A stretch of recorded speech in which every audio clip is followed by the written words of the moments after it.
kita lihat. Dan kita lihat budaya negara orang. Dan ini penting untuk memahami persekitaran yang berbagai. Saya tengok sekarang kita ada masalah budaya kan. Isu, ambil isu tentang besar sikit, isu ISIS. Sebagai pelajar ramai tanya pasal isu ISIS. ISIS dan satu lagi apa? ISIL kan. Saya ingat orang Malaysia yang pergi memang ramai. Masa awal isu ni, kebanyakan saya pergi tempat mana pun mesti orang akan tanya. Budak-budak muda akan tanya, saya ni nak pergi macam mana? Saya tengok kemarin ada dalam Facebook kata Alhamdulillah, insyaAllah akan syahid dalam masa tahun ini juga. Berbondong-bondong, semampu mungkin orang Malaysia, orang muda pergi. Sebab ada sebab lah. Sebab ada macam-macam wartawan daripada Spain dia tanya saya, dan kemudian banyak media. Saya kata sebabnya ialah, sebelum pergi pada isu pertama, Amerika, kerana polisi dia yang telah menyebabkan orang rasa frust, dan orang tak tahu nak buat macam mana.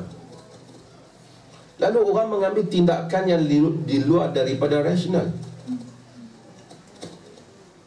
Pasal kita tengok sana kena bunuh, rakyat Syria kena bunuh, yang ni kena bom, rakyat Palestin kena bom. Orang tak tahu nak buat apa. Tengok berita tension, perasaan membuak-buak. So orang rasa macam we have to fight, tak boleh duduk saja. So ini menyebabkan tindak balas ni. Cuma saya nak cerita satu benda. Apabila, tak tahulah sejauh mana berita ni sahih tak sahih kan, kita tengok dua-dua pihak. Satu yang berada di satu budaya yang benda kematian ni biasa. Tiap-tiap hari dia tengok orang mati pasal orang bom, Amerika bom dia, orang lain bom dia.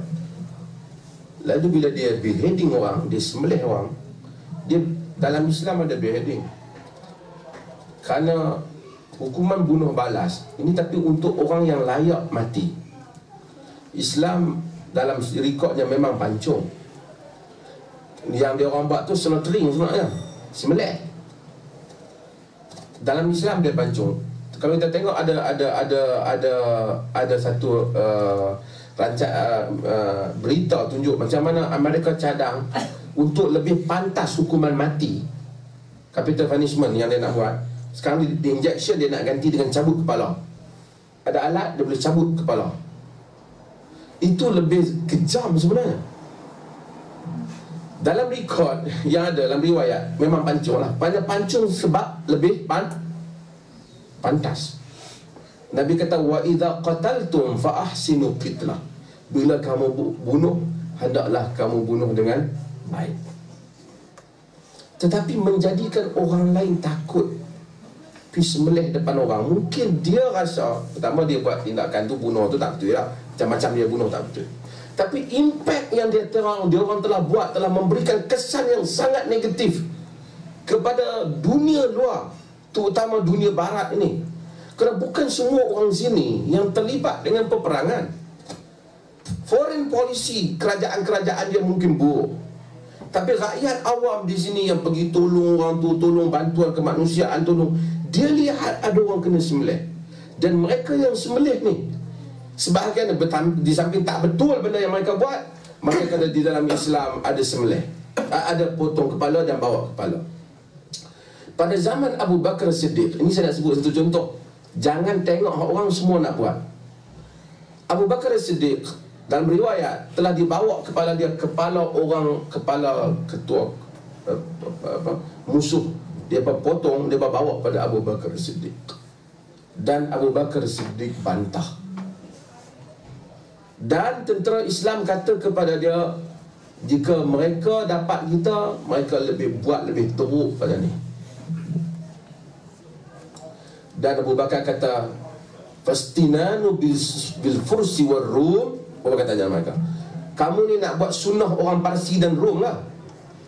Kamu nak jadikan mereka sebagai contoh teladan kita. Wa innama yakfini al khabar wal kitab. cukuplah untuk aku ni bagi tahu surat bahawasanya ketua pemberontak tu ataupun ketua yang perang mereka telah dibunuh. Tak, jangan duk bawa fala yuhmal ilayya ras. Jangan bawa kepada aku mana-mana kepala. Tapi barat hari ni dia faham ini tradisi sekarang Islam ni, walaupun baru buat untuk dua orang. Dan itu macam satu sokongan terhadap Islamofobia yang ada, yang mana mereka ni semua akan sangka memanglah Islam ni kaki gandum betul. Sebab pertama, out of context, salah tafsiran terhadap agama. Dan kemudian melihat Abu Bakar larang ambil contoh teladan orang, tindak balas orang. Jangan kerana orang buat macam tu kat kita, kita buat dia balik, sedangkan itu tidak memberikan mesej yang baik tentang agama terhadap orang lain. Hadirin dan hadirat sekalian, ini adalah beberapa perkara yang mungkin insya-Allah nanti bersiri-siri yang akan datang kita akan perkatakan lagi tentang faedah bagaimana seseorang apabila dia berjalan dan melihat budaya orang lain dan memahami keluasan fiqh. Sebab itu bila mengembara ada hukum khas untuk orang bermusafir.